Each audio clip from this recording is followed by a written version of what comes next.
जैसा कि केंद्रीय मंत्री मुख्तार अब्बास नकवी ने कहा, लोगों को महंगाई से राहत देने के लिए केंद्र सरकार ने यह कदम उठाया है। पेट्रोल डीजल के दाम कम किए हैं। पेट्रोल 9.5 रुपए लीटर और डीजल 7 रुपए लीटर सस्ता हुआ है।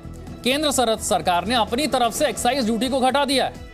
पेट्रोल पर एक्साइज ड्यूटी 8 रुपए, डीजल पर 6 रुपए कम की गई है और इसी के साथ केंद्र सरकार ने उज्ज्वला के लाभार्थियों को भी राहत दी है। उज्ज्वला के लाभार्थियों को गैस सिलेंडर पर 200 रुपए की सब्सिडी मिलेगी।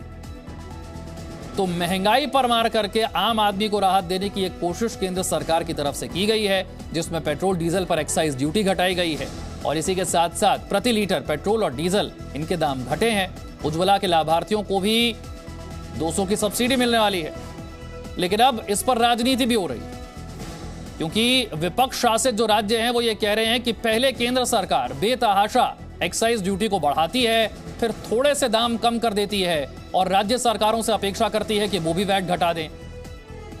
ये राहत है ही नहीं, ये धोखा है। ये राज्य सरकारों की तरफ से, खासतौर से विपक्ष शासित जो राज्य हैं उनकी तरफ से कहा जा रहा है। अब आपके शहर में पेट्रोल और डीजल का दाम क्या है, ये इन 6 तस्वीरों के जरिए समझिए। देशवासियों पर पेट्रोल डीजल की बढ़ती कीमत का बोझ कम करने के लिए केंद्र सरकार ने एक्साइज ड्यूटी में कमी की थी। पिछले नवंबर महीने में कम की थी। केंद्र सरकार ने राज्यों से भी आग्रह किया था कि वो अपने यहां टैक्स कम करें और ये बेनिफिट नागरिकों को ट्रांसफर करें। इसके बाद कुछ राज्यों ने तो भारत सरकार की इस भावना के अनुरूप यहां टैक्स कम कर दिया, लेकिन कुछ राज्यों द्वारा अपने राज्य के लोगों को इसका कोई लाभ नहीं दिया गया। इस वजह से पेट्रोल डीजल की कीमतें इन राज्यों में अब भी दूसरों के मुकाबले कहीं ज्यादा है। ये एक तरह से इन राज्यों के लोगों के साथ अन्याय तो है ही, साथ ही पड़ोसी राज्यों को भी नुकसान पहुंचाता है। स्वाभाविक है कि जो राज्य टैक्स में कटौती करते हैं उन्हें राजस्व की हानि होती है। केंद्र सरकार के पेट्रोल और डीजल के दाम कम करने के बाद इस पर राजनीतिक बयानबाजी कैसे हो रही है, जरा ये भी सुनिए। जिस तरीके से केंद्र सरकार ने पेट्रोल, डीजल और उज्ज्वला गैस सिलेंडर पे जिस तरीके से देश के पूरे लोगों को रिलीफ दिया है, पेट्रोल पे 9.5 रुपए, डीजल पे 7 रुपए, उज्ज्वला गैस यूजर जितने हमारे गरीब महिला परिवार के लोग जो उज्ज्वला गैस के माध्यम से चलाते हैं, उनके ऊपर 200 रुपए पर सिलेंडर जो रिलीफ केंद्र सरकार ने दिया है, इसके लिए सभी का मैं मेरे केंद्र सरकार का, मोदी जी का, फाइनेंस मिनिस्टर का दिल से बहुत बहुत धन्यवाद करती हूँ। हम लोग तो पहले से ही बोल रहा था कि केंद्र का मौका है, वो कम कर सकते हैं पेट्रोल डीजल में एक्साइज, तो वही साबित हुआ। थोड़ा पहले करते तो मुद्रास्फीति ये जगह तक नहीं पहुंचते। अभी भी सेंटर को और कम करना चाहिए।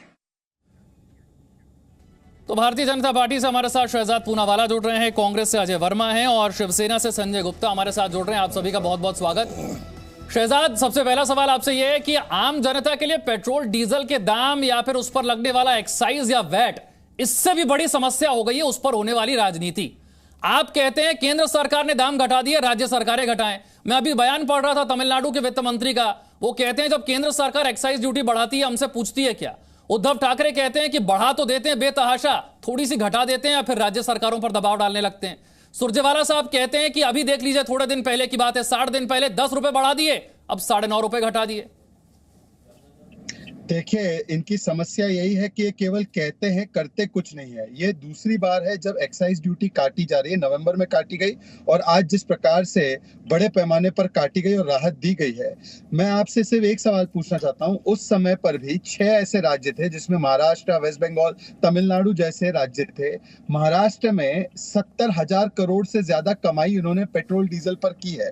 इन्होंने विदेशी दारू पर तो टैक्स घटाया है, परंतु आज तक उन्होंने 1 रुपया पेट्रोल पर नहीं कम किया है। और इसीलिए आज राजस्थान या मुंबई की बात करो तो 120, 117, 18 रुपए प्रति लीटर है, पर ये उत्तर प्रदेश और उत्तराखंड जैसे राज्यों में 15 से 16 रुपए कम है। और मैं आपको इसका कारण बताता हूं, महाराष्ट्र में हर लीटर पर 32 रुपए वहां की सरकार कमाती है, जबकि उत्तर प्रदेश या उत्तराखंड की सरकार 15 रुपए कमाती है। इसका मतलब आधो आध पैसा जो है वो ट्रांसफर करती है और गरीबों को राहत देती है। ऐसी राहत वहां पर क्यों नहीं दी जा सकती? उत्तर प्रदेश से तो ज्यादा संपन्न है ना महाराष्ट्र, ये लोग कहते हैं। तो आज क्यों नहीं दे पा रहे हैं ये राहत? ये इसलिए क्योंकि केवल और केवल ये लफ्जों से ही काम चलाते हैं। ये वो सरकारें हैं यूपीए की जो 10% इन्फ्लेशन तक ले गई थी।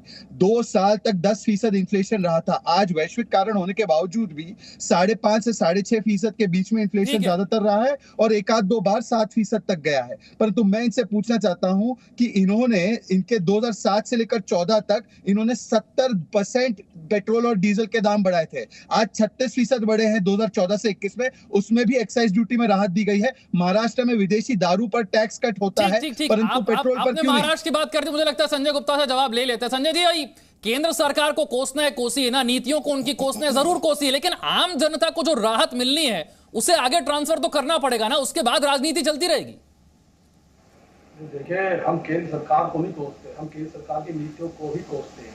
आप बताइए, 2 महीने पहले 18 रुपए रेट इन्होंने बढ़ाया और आज 2 महीने के बाद 9 और 7 रुपए रेट घटा के ये अपनी पीठ थपथपा रहे हैं और लोगों को दिखा रहे हैं कि हमने बहुत बड़ी राहत दे दी। आज से 2014 में जिस मुद्दे को लेकर के आए थे, आप बताइए 2014 से रेट कम होना चाहिए या बढ़ना चाहिए? 2014 में केंद्र सरकार में आने के लिए जिन मुद्दों को लेकर के, पेट्रोल वाली महंगाई को लेकर के आए थे, क्या कहते थे बाबा रामदेव के पेट्रोल की कीमत 35 रुपए हो जाएगी? क्या कहते थे मिस्टर अमिताभ बच्चन के अब तो गाड़ी में आग लगा देनी चाहिए? क्या कहते थे मिस्टर अक्षय कुमार के अब तो साइकिल खरीद लेनी चाहिए? अब मतलब अब क्यों नहीं खरीदते हो साइकिल? उन्होंने तो हवाई जहाज खरीद लिए हैं, जनता साइकिल भी ना चला पाए। इतने रेट बढ़ाने के बाद और स्टेट गवर्नमेंट अपने डेवलपमेंट के काम को कर सके, उसका तो जीएसटी का पैसा तक नहीं देती केंद्र सरकार, जहां पर इनकी सरकार नहीं है। मतलब आप 18 रुपए बढ़ा करके 9 रुपए घटा करके आप अपनी पीठ थपथपा रहे हैं, ये किस तरह का काम है? मतलब एक गुब्बारे को आपने भरा तो इतना ज्यादा, उसके बाद थोड़ी सी हवा निकाल करके आप कहते हैं कि देखिए हमने तो थोड़ी सी हवा निकाल दी। ये तरीका नहीं है। आपकी बात से मैं बिल्कुल एग्री कर रहा हूं, लेकिन आम जनता को ये रामदेव वाला, अमिताभ बच्चन, अक्षय कुमार वाला तर्क तो नहीं देंगे ना। आम जनता तो अपनी सरकार से सवाल पूछती है कि केंद्र सरकार ने एक्साइज ड्यूटी घटाई, अब राज्य सरकार क्या कदम उठाएगी, ये बताइए। आप ये बताइए कि जीएसटी का पैसा महाराष्ट्र सरकार का अभी तक केंद्र सरकार ने क्यों नहीं दिया कि स्टेट गवर्नमेंट अपनी डेवलपमेंट के कामों को कर सके?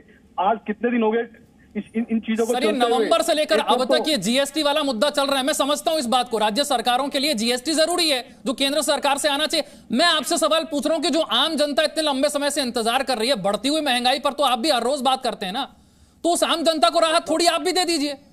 नहीं, मतलब आप क्या कहना चाहते हैं कि जो डेवलपमेंट के काम और जो चल रहे हैं स्टेट गवर्नमेंट वो अपने बंद कर दे और केंद्र सरकार से जो पैसा आना चाहिए केंद्र सरकार वो पैसा ना दे और थोड़ी सी राहत देने के बाद केंद्र सरकार अपनी पीठ थपथपाने लग जाए कि देखिए हमने 100 लीटर का गुब्बारा बढ़ा था, उसमें से 2 लीटर निकाल दिया? तो इससे तो ये दिखावा हुआ, ये करना नहीं हुआ। मतलब सीधे शब्दों में महाराष्ट्र सरकार वैट नहीं कम करेगी, केंद्र सरकार घटाती है तो घटाए, आप ये कह रहे हैं? नहीं, इस मुद्दे पे भी देखा जाएगा कि किस तरह से इस वैट वाले, ठीक है, चलिए देखा जाएगा, अभी तो कोई मूड नहीं है। अजय जी, देखिए, अभी मैं सबसे पहले तो आपके जी न्यूज के जागरूक दर्शक और जी न्यूज वालों को और सारे देश को मेरा नमस्कार। मैं दूसरा ये बताना चाह रहा हूँ, अभी हमारे ज्ञानवान मित्र शहजाद जी कह रहे थे कि 2007 और 8 से लेके इतने पैसे कमाए। जरा ज्ञान थोड़ा सा मैं इनका बढ़ा दूं कि 2008 में मनमोहन सिंह जी ने जब ऑयल बॉन्ड जारी किए थे 1.34 लाख 1.34 लाख करोड़ के, तो तब इन्होंने कहा था कि ये अभी 2021 में देश की सरकार ने कि ये मनमोहन सिंह जी की गलती है। उन्होंने बड़ी शिद्दत से कहा था कि आने वाले 10 साल बाद भारत के लोगों पर इसका वो पड़ेगा, बोझ पड़ेगा। लेकिन ये नहीं पता कि इन्होंने कमाया कितना है। इसमें कुल 9.99 लाख और 13500 करोड़ का प्रिंसिपल, यानी 93,000 करोड़ रुपए तो कुल दिया है 8 वर्षों में भारत सरकार ने। और कमाया कितना है? 43 लाख करोड़, यानी सिर्फ 2.2% भारत सरकार ने पेट्रोल के लिए दिया है, जिसमें कहते हैं कि हम अनाज दे रहे हैं, हम किसानों की सम्मान निधि कर रहे हैं, किसानों को कर रहे हैं। सिवाय इसके कि परसेंटेज देख ले, देश की जनता को पता होना चाहिए कि 98 पॉइंट कुछ उस ऑयल बॉन्ड से कमाया, जिसको कहते हैं कि कांग्रेस की गलती थी। और उसके बाद कांग्रेस ने तो 1,34 करोड़ का ही किया था। 2022 में जो सरकार ने ऑयल बॉन्ड जारी किया है, 2.80 लाख करोड़ के ऑयल बॉन्ड जारी किए हैं, जिसका बोझ 2036 में देश की जनता पर पड़ेगा। तो हमारे छोटे से आप ये दिखाना काहे चाहते हैं? और आज आप पूरे देश के मालिक हैं। आपने 9 रुपए कुछ पैसे घटाए। राजस्थान तो एक स्टेट है, भारत में 30 स्टेट है। भारत में 30 स्टेट है, 5 टेरिटोरियम में। 2 रुपए 50 पैसे से ज्यादा घटा दिया वैट और 1 रुपए 70 पैसे से ज्यादा डीजल घटा दिया। ये प्रमुख, हमें तो कुल ही 50 पैसे घटाना चाहिए था देश के अनुपात में, अगर अनुपात की बात करते हैं। केरला ने भी घटा दिया, उड़ीसा ने भी घटा दिया। आपको तो कम से कम इस देश की जनता को, मध्यम वर्ग को जो मर रहे हैं 65% से ज्यादा लोग स्कूटर और मोटरसाइकिल चलाते हैं, आपको तो 26 रुपए से ज्यादा पेट्रोल पर और 22 रुपए से ज्यादा डीजल पर घटाकर तब इस जेत की जनता के साथ। मतलब मैं ये कह रहा हूं कि केंद्र सरकार की है। जिम्मेदारी तो बनती है एक्साइज घटाने के, लेकिन राज्य सरकारों की नहीं बनती है। राज्य सरकारों ने बनती है ना, बनती है, घटा दिया। नहीं तो मैं यही तो कह रहा हूं ना शहजाद कि भाई केंद्र सरकार को कोसिए, उनकी नीतियों को कोसिए, लेकिन आम जनता को जो राहत देनी है वो तो तुरंत ट्रांसफर करनी पड़ेगी, उसका कोई विकल्प नहीं हो सकता। शहजाद ठीक देखिए हमारे दोनों वक्ताओं ने कुछ बात रखी है, मैं उनका जवाब देना चाहता हूं। पहले संजय जी की, और पूरी बात सुन ले क्योंकि 1 वर्सेस 2 है। संजय जी ने कहा कि जीएसटी का पैसा नहीं मिला इसलिए हम टैक्स नहीं काट पा रहे हैं। पर संजय जी, विदेशी दारू पर टैक्स कैसे काट दिया अगर जीएसटी का पैसा नहीं मिल रहा है? तो अगर विदेशी दारू के ऊपर राहत दे सकते हैं, और पता नहीं बियर बार और मधुशाला में आपकी क्या जान अटकी हुई है, परंतु मंदिरों के खिलाफ, हनुमान चालीसा के खिलाफ रहते हो आप, तो आज वो राहत आपने पेट्रोल पर क्यों नहीं दी? और जहां तक जीएसटी का सवाल है, मैं आपको बता दूं, जीएसटी पेमेंट सबसे ज्यादा महाराष्ट्र को ही हुई है। जीएसटी काउंसिल इसका निर्णय करती है, जिसमें स्टेट भागीदारी है। प्लीज सर, प्लीज बीच में ना बोले, एक एक करके बात रखते हैं, एक सबको मौका मिलेगा। दूसरी बात, मैं आपको लिखित में बता रहा हूँ, 77,000 करोड़ महाराष्ट्र की सरकार ने 2017-18 से लेकर अभी तक 21-22 तक कमाए पेट्रोल डीजल के टैक्सेस पर। तीसरी बात जो अजय वर्मा जी ने कहा, अजय वर्मा जी आरबीआई का डॉक्यूमेंट निकाल दीजिए, मैं आपको खोलकर दिखा दूंगा।